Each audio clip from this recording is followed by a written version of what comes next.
Hi and welcome to our Primeval Park. So here is our pistachio hognose. Her name is Kendra and she's about a year old. Hognoses, honestly, they make great star like snakes. Alright, so just a quick word of warning for anybody who's about to get a hognose. These snakes are commonly preyed on in their natural habitat, so I would not advise taking these out too much and showing them off to your mates.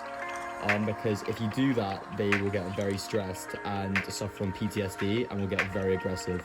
So, but if you're planning on taking a bit, obviously that's fine because they are quite chill snakes, but just gonna say they do get freaked out quite easily.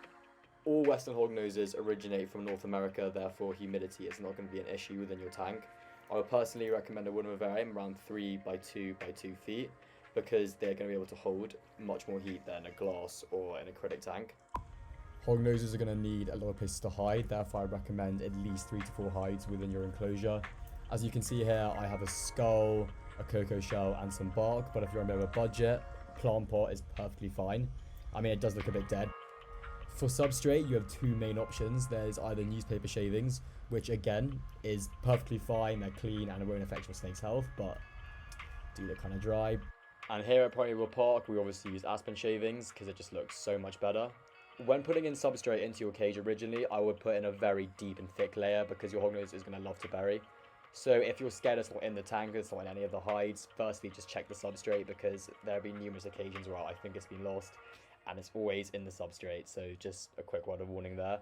As far as lighting is concerned, a UVB light is non-essential because a snake should get all its calcium from its diet.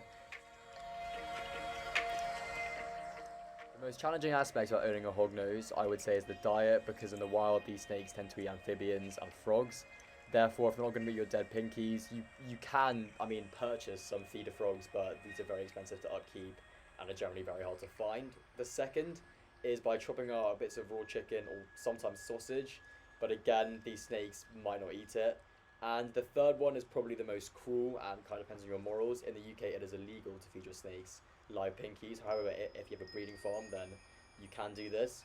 But again, the conversion process of getting a snake off to live food back to dead is just a lot of effort and just a lot of time. So I would just keep trying feeding him dead pinkies. I mean, it took me around 3 weeks, but it was worth it, and I cannot recommend it more. However, if your snake is not eating after a long time, it could be because of heating, which is my fifth point, I think. Heating is an essential, obviously, for all reptiles because they are cold-blooded, particularly for a hognose because they come in they originate from very hot and dry environments, so no humidity in your tank at all because your snake is not going to like that. I would recommend, obviously, a heat mat, but if you have a heat lamp, you can also use that because these snakes love to bask, so I've obviously provided a basking area for my hognose. If you don't, a heat mat will prove it just fine, but make sure one side of the cage is heated and the other isn't because the snake's going to need a thermal gradient.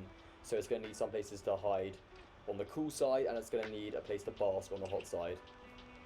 And just to hammer that point home, you're going to need, I would say, 2 hides on the cold side and 1 hide on the hot side. My final point is cleaning, because obviously, no one really likes to clean their snake's cage, but it is an essential. You're going to need a spot cleaner every day, take out all the dung and the feces, and check if your snake has mites, but again, it's an essential for every reptile. Every 4 weeks, you're going to need a deep clean, and I mean like a very deep clean. Take out all the substrate, all the objects, spray that puppy with some reptile-friendly disinfectant, or you can use just hot water, because I just love using hot water, because it's never failed me.